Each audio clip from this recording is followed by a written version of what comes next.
Thank you, Eva. Good morning. Now that was pretty good. I like that. I'd like to welcome you all this morning. My name is Becca Reynolds. I am a mature, redheaded trans woman out and proud. I'm wearing a maroon dress, which unfortunately is damp because I spilled most of a cup of hot chocolate all over myself. So if you're wondering what that large damp spot is, that's what it is. That was my clumsiness. Um, whether you're with us on site, whether you're on Zoom, whether this is your first time or your 200th time, we welcome you. Um, we certainly hope that you stay with us for coffee, for tea, for conversation after the service. Feel free to ask almost anybody wearing a name tag a question. If you have questions, come ask me questions. We're happy to talk to you and tell you about this wonderful church and the people herein. Uh, Again, I am your service leader today. Our chalice lighter today is Timothy Pickard.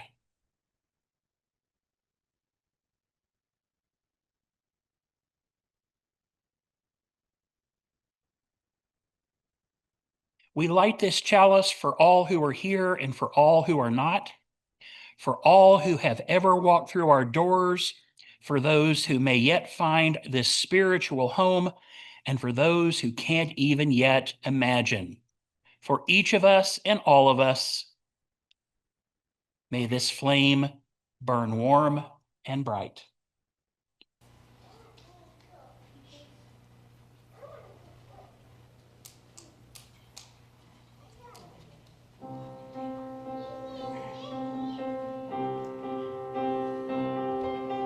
Rise up, O flame, by thy light glowing, show to us beauty, vision, and joy. Rise up, O flame, by thy light glowing, throw to us beauty, vision, and joy.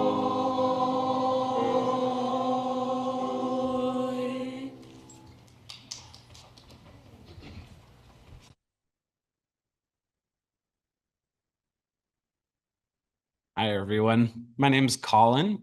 I help with our children's program and religious education here at First UU, and I'm excited to share a story with you. We stumbled across this one, and it's become one of our favorites. I'm gonna make sure I can see it at the same time as you can. This is called The One with the Scraggly Beard by Elizabeth Withy, illustrated by Lynn Scurfield. There is a man who sleeps under the turquoise bridge. I call him the one with the scraggly beard. The one with the scraggly beard laughs like a magpie and smells like our garage on hot days. His cart goes crickety rattle, screech, creak.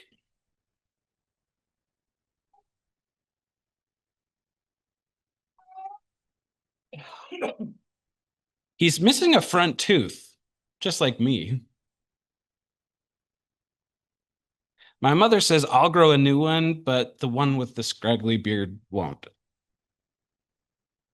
The one with the scraggly beard wears 3 watches and a Princess Leia button.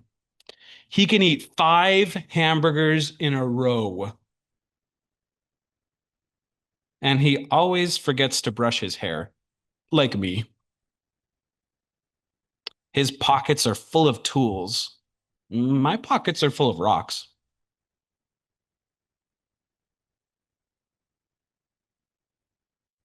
Why does he sleep under that bridge? I ask. The city's full of houses. Is he afraid of indoors?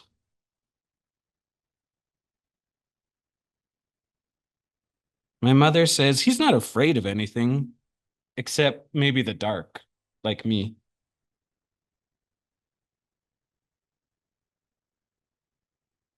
Will I sleep under a bridge one day? I ask. Will I have a scraggly beard?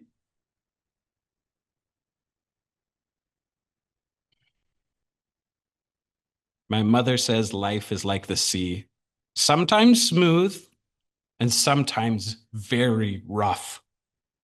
She says we can't see ships that are past the horizon.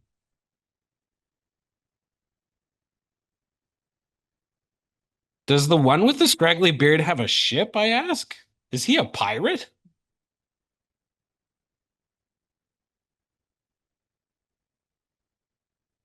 My mother says he's not a pirate. He's a little boy, like me. A little boy who got big.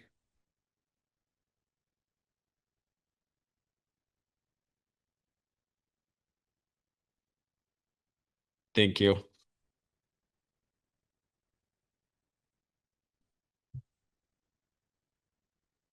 Now we're ready to sing the children downstairs to their classes with On Your Way. The words will be up on the screens. Thank you.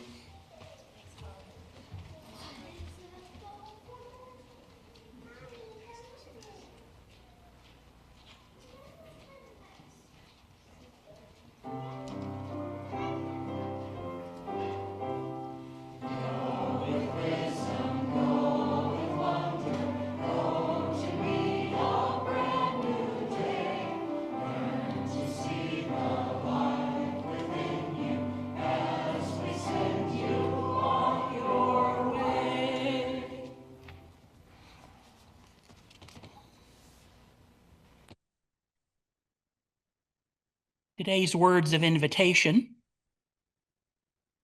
are as follows: Spirit of life, known by many names, yet by no name fully known. We gather today with hopes and dreams, and also with fears and wounds.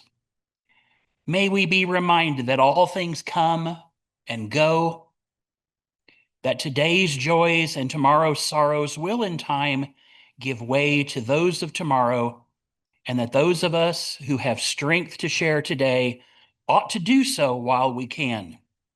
And those of us who are in need ought to allow ourselves to receive for tomorrow. Those roles might well be reversed. Our song of the month for October is Make Channels for the Streams of Love. Ibu Patel wrote, I believe every inch of America is sacred from sea to shining sea. I believe we make it holy by who we welcome and by how we relate to each other. Our kind, loving, accepting, and protective interactions are streams of love, which truly do bring forth acknowledgement and acceptance, which strengthen belonging in our nation, our towns and cities, and our neighborhoods, our congregations. Let us sing together, Make Channels for the Streams of Love, number 299 in the gray hymnal. The words will be on the screens. You are welcome to stand or remain seated as we lift our voices together. Sing better to stand.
I'm Millie.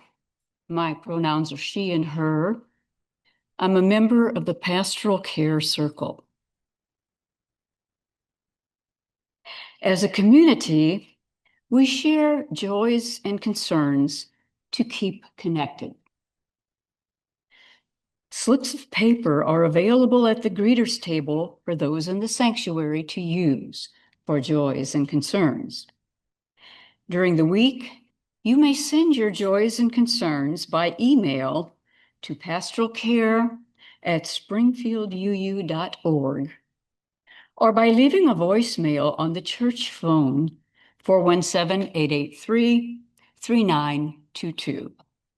If you're on Zoom, please use the chat box now for sharing your joys and concerns.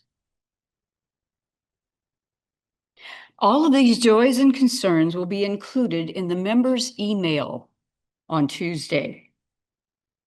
We honor each joy or concern with a lighted candle, a symbol of the love we as a community offer for each of these joys and concerns. This morning, Timothy will be lighting the candles. And now, as we begin this time of sharing, know that though we are in multiple physical spaces, we are together in beloved community. To begin, we hold in love all of us, those present and those absent. We light a candle for our church community.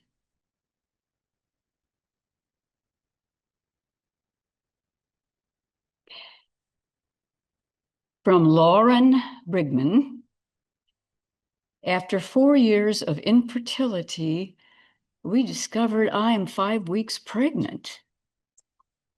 Oh.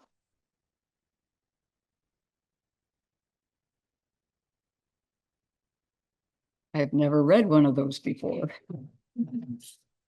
From Neil, a joy. It was so great to see so many people out protesting nationwide and locally.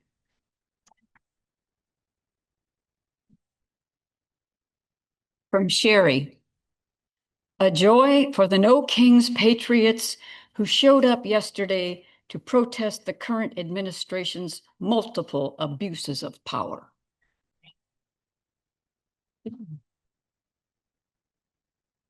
Check the chat box.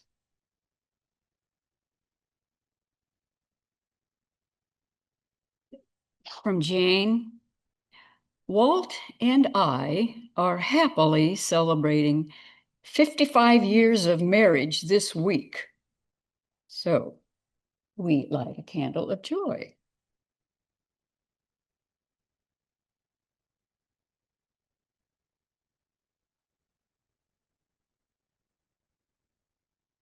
I think this is from Joey. Not sure. It says, I'm happy to be with you. This is my first time. So we're glad you're here.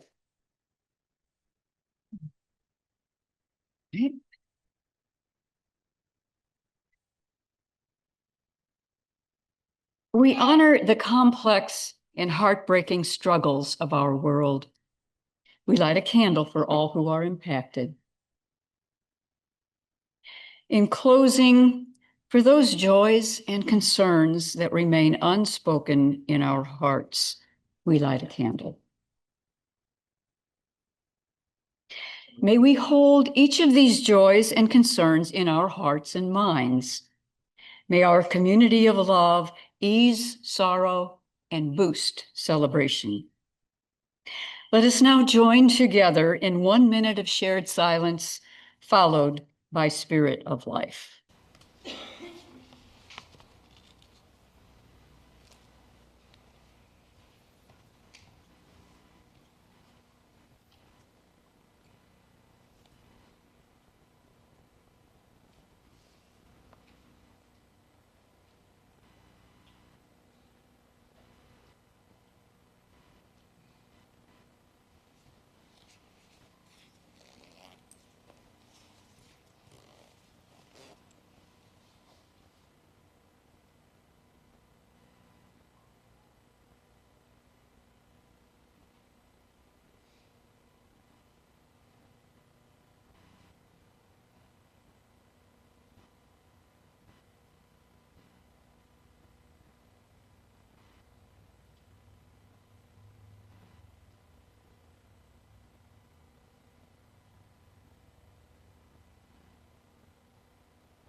Adam. Words, please.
Morning, everybody.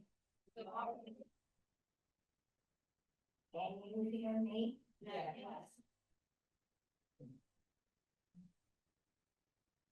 My name is Mary Brown. And I have been a member of this congregation for 50 years.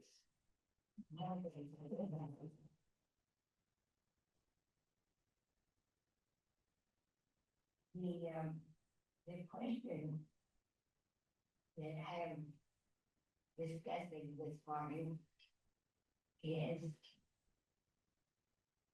why do I pledge to this congregation, to this church?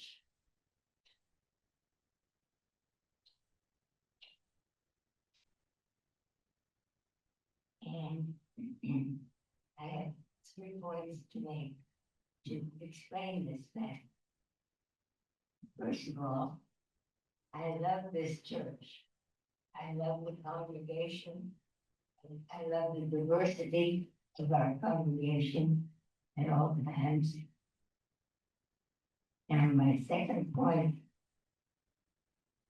is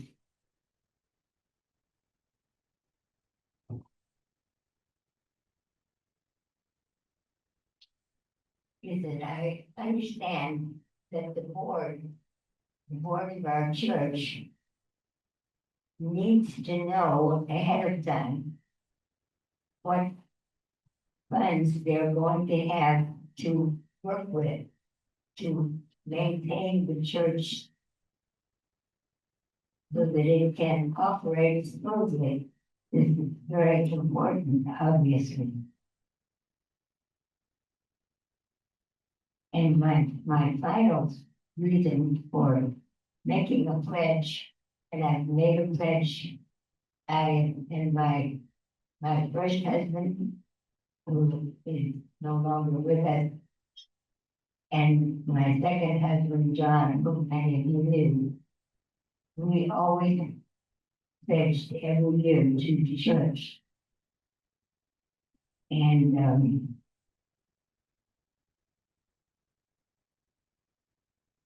the reason, and another reason that I pledge is that it helps me to figure out my other finances.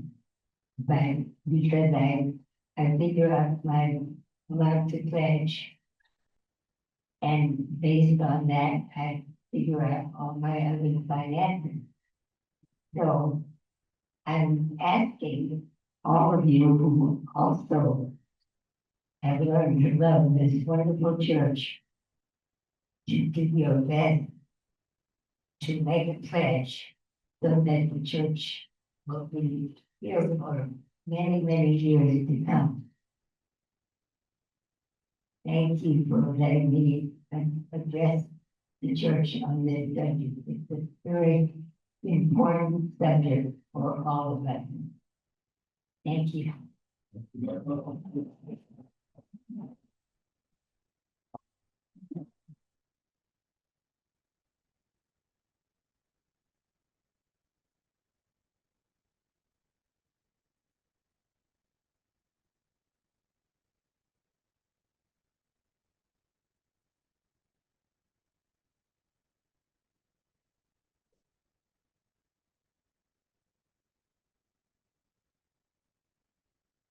Thank you again, Mary. This week in UU history, the week of October 19th in UU history, the celebrated illustrator Newell Convers Wyeth was born on October 22nd, 1882. His work appeared in dozens of books, including Robert Louis Stevenson's Treasure Island, and such magazines as the Saturday Evening Post, Harper's, Scrivener's, Collier's, and the Ladies' Home Journal. Wyeth's historical and allegorical murals are in the Boston Public Library, Missouri State Capitol, and the National Cathedral in Washington, D.C. Wyeth and his wife were members of First Unitarian Society of Wilmington, Delaware. He died just shy of his 63rd birthday on October 19th, 1945. Offering our gifts to support the work of building inclusive and just communities is one of the many ways we live into justice and equity together. Some of us have much to give and some have little, and together it is enough. We are enough to work together for a world where every human can live into their best and most authentic self. If electronic giving is your preferred method, or if you are on Zoom, virtual giving options are available via our website, springfielduu.org. The offertory is Would They Love Him Down in Shreveport by Bobby Braddock, performed by Paul and Steve.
Well, I have never had the distinction of following George Jones. I am Jerome P. Jamrock, and I am at your service. Today's message is, Do I Have to? A sermon originally written by Reverend Kaaren Anderson. I have neither a place nor a date when it was first offered. I lied. She delivered it at First Parish Brewster UU Church in Brewster, Massachusetts. No date. She writes, the reading today is a love letter I sent to a complete stranger in December of last year. I will give you the background in a moment. Here's the letter. Dear Tammy, I'm so sorry to hear of your recent horrific experience with fire and the aftermath of recovering from such extensive burns. I can't imagine how painful that is, so your will and determination to make it through this are remarkable. Your daughter has told us you are a trooper. A trooper. I hope you heard the extra meaning in that. Someone who can make it through thick and thin, who leads others forward when they feel downtrodden and in despair, even themselves at times. You are clearly a force of nature to start to make it to the other side of this, and a shining star for how difficult it is to keep on keeping on through adversity. It sounds like there is more surgery for your hand, so I'm hoping that keeps progressing and healing. During this holiday time of much happiness and sometimes forced joy, I hope you can take some time for yourself and realize that you are a wonder, a miracle, a gift to the universe, that you are the epitome of resilience and strength. So shine on, darling, be gentle with yourself, breathe, and feel how connected you are to those of us who don't know you, but hold you in our hearts and minds with love and compassion. Thanks for being a light onto the world, Tammy. You are loved. Hugs and kisses, Kaaren. And now for the sermon. Okay, let me explain that reading a little better. This last holiday season, I did a spiritual practice of writing love letters to strangers, mainly because I was intrigued by this young woman, Hannah Buchner, who started an organization called The World Needs More Love Letters. In December, she had the 12 days of letter writing. Anyone could participate in this endeavor. The recipients of these love letters were recommended by a family member or a friend because their friend or family member could especially use some extra love. And indeed, I was one of presumably hundreds, if not thousands, of people who participated in this worldwide. Then on Christmas Day, these 12 people were delivered hundreds of love letters by complete strangers as their Christmas present of sorts. I've done this practice every month since last December. At first, I did it as a discipline of goodwill and working toward that dictum of Jesus' highest commandment, to love your neighbor as yourself. Every month, there are 2 or 3 new people with a little description of who they are, what they're facing currently, and what they are facing in the future. And by facing, I mean there were serious tragedies that had befallen these people. Fires, accidents, complicated surgeries, caring for a family with a disability or illness. There were emotional challenges too, such as depression, anxiety, mourning, loneliness, and isolation. And there were financial challenges, loss of a job, extreme drops in income, or a divorce that led to a rocky financial stability. All of the recipients were wrestling with some significant challenge. So each month, I look online to see who the new people are, read about their trials and travails, then I sit down and write them a note. Sometimes I'd pound out a note in 10 minutes. Sometimes it would take 45 minutes. The writing never felt like a burden or obligation. It felt strangely liberating and, well, connective.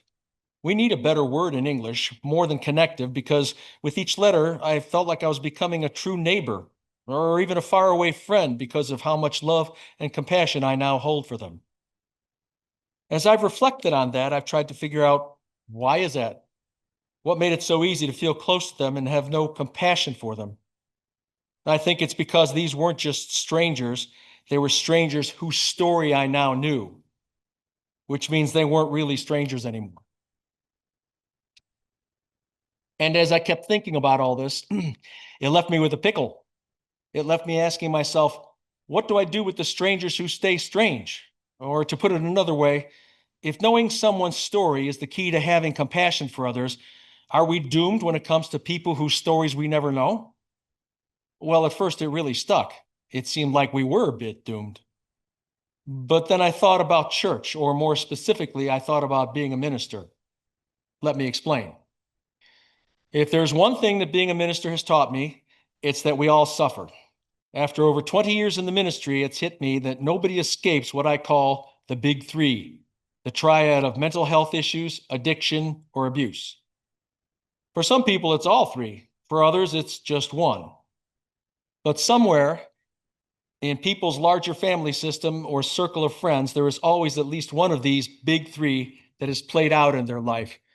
And more often than not is playing out right now or in the near past. And yet when we think of strangers, the lady begging our groceries, the meter reader who checks our electrical usage, the older woman who sits outside the grocery store on a bench, or the loan officer at the bank, we almost always forget that. At least I forget that. I forget that everybody is living within some story of struggle that deserves my empathy and compassion. Or to put it another way, ministry has taught me that I know people's stories without literally knowing their stories. All I have to do is remind myself that my circle of family and friends is not unique. This is going to seem like a leap, but this, I think, is where Jesus comes in. You see, for a long time, Jesus' call to love our neighbor as we love ourselves never made sense to me. It felt like an impossibility, like he was telling us to love in some kind of superhuman way. But now I think Jesus' commandment was less about ramping up my ability to love and more about ramping down my assumptions about difference, about how different neighbors are. The Christian theologian and writer Richard Beck gets at this. He writes the following regarding the commandment to love thy neighbor as thyself. Jesus is trying to blur the boundary between self and other. Jesus is trying in the second greatest commandment to form an identity relationship between self and other, to see our lives as intertwined. The hallmark of this fusion is empathy, the ability to stand in another person's shoes and ask a simple question. If this were me, what would I want? This intertwined relationship is one we usually hold only for those we know intimately. We can stand in their shoes because we know their shoes. We can offer them our compassion because we know they deserve our compassion. They, in this sense, have earned it. So compassion out of the blue for someone I don't know intimately? Well, how could I even begin to do that? I have no idea if they have earned it or deserve it. And yet this is exactly the mindset that I think Jesus was trying to break us out of. He wasn't saying you should love your neighbor as yourself. He was saying you can love your neighbor as yourself. You don't have to wait until you figure out if they deserve your compassion, because you already know they deserve it. And how do you know that? Well, because you know they suffer. And how do you know they suffer? Well, because everyone suffers. It's all about allowing, as Richard Beck put it, those boundaries to blur. Or as I said before, it's all about reminding yourself that you know their story without having to literally know their story. So that's complication number one that my love letter practice left me with, and how I sorted it out. There's another complication.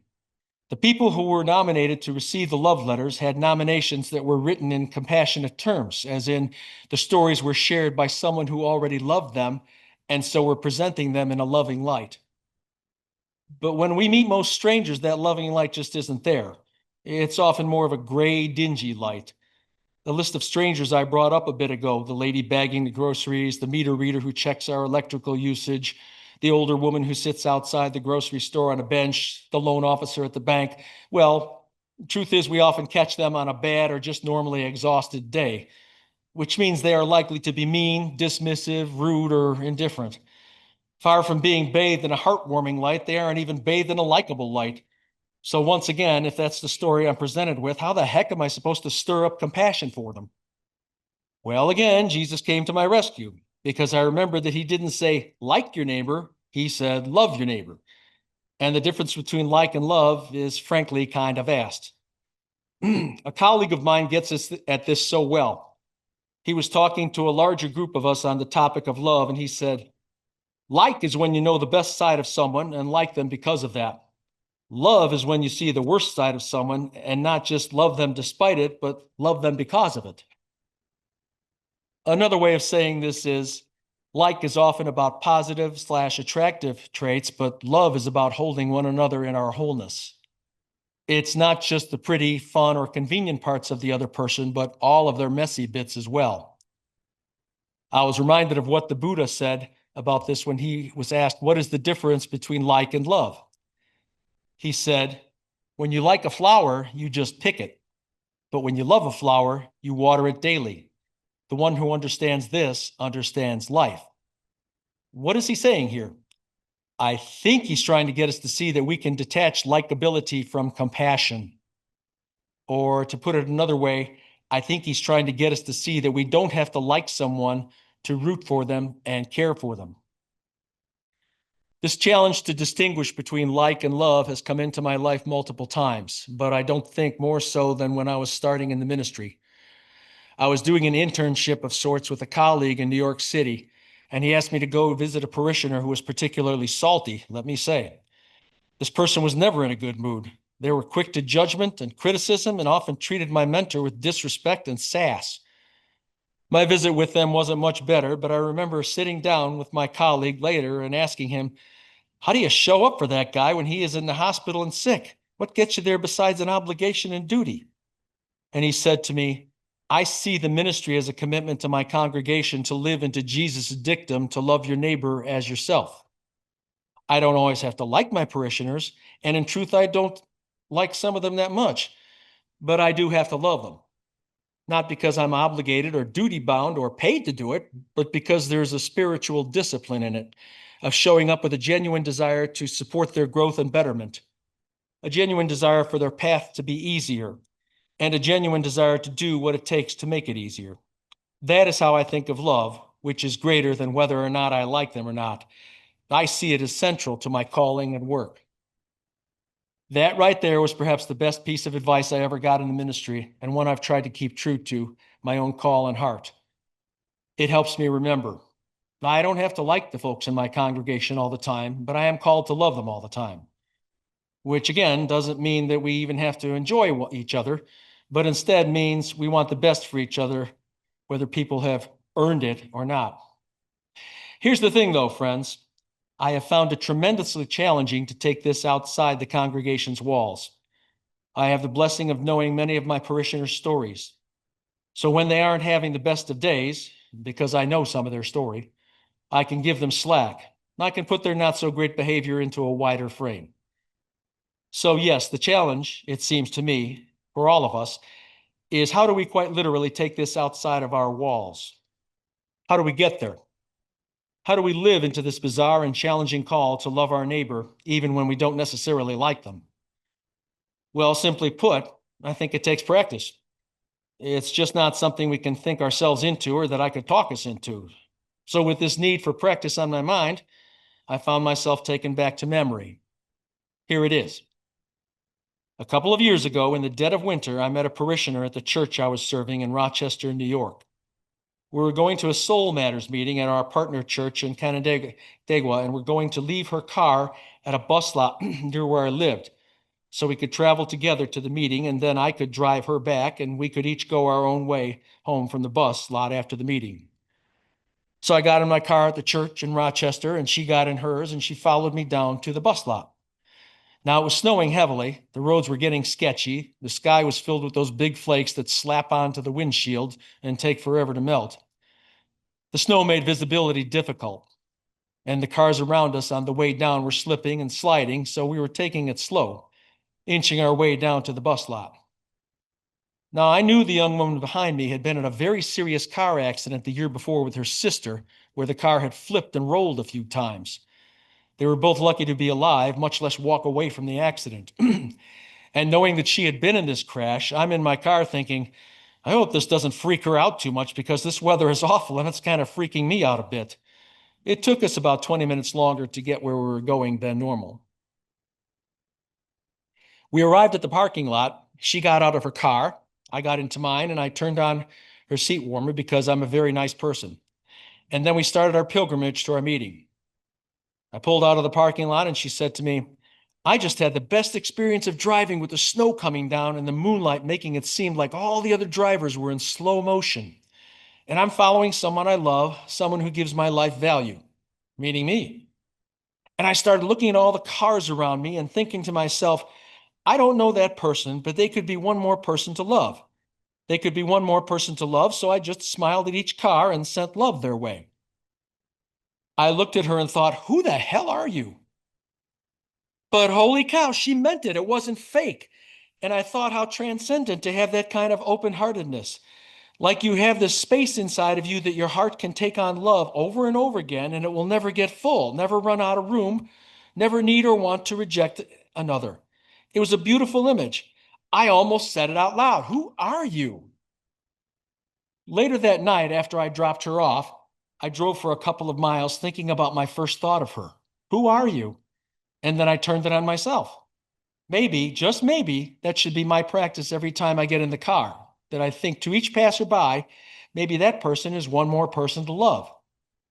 Friends, I think that can become our practice, not just while driving and not just on beautiful nights, but all the time. Let us remind ourselves the world is full of people ready to be loved, ready to have a loving, benefit of the doubt story offered to them, a story that captures our compassion and in turn offers them our love. A story that doesn't present others as needing to be assessed as worthy of our compassion or not, but instead as one more person we get to love. May that be our collective calling and challenge. May it be so. I love you. Amen. The interlude is My Heart Ever Faithful by J.S. Bach, performed by Eva.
Thank you, Eva. Thank you, Jerome.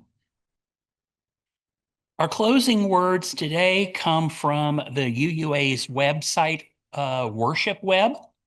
And the author is, well, you're looking at her.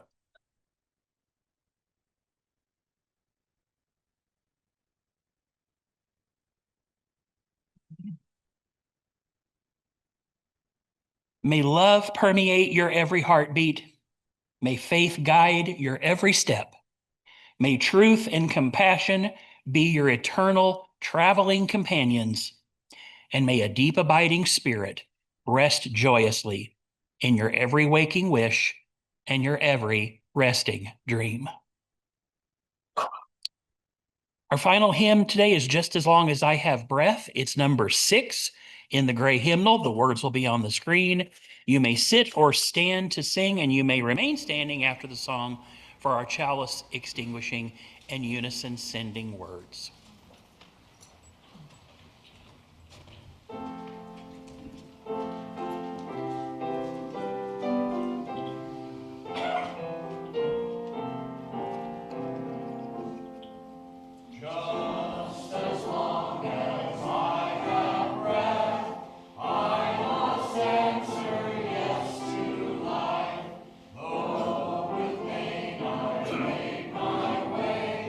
Still with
We will now extinguish our communal and personal chalices and close with our unison sending words, which will be on the screen.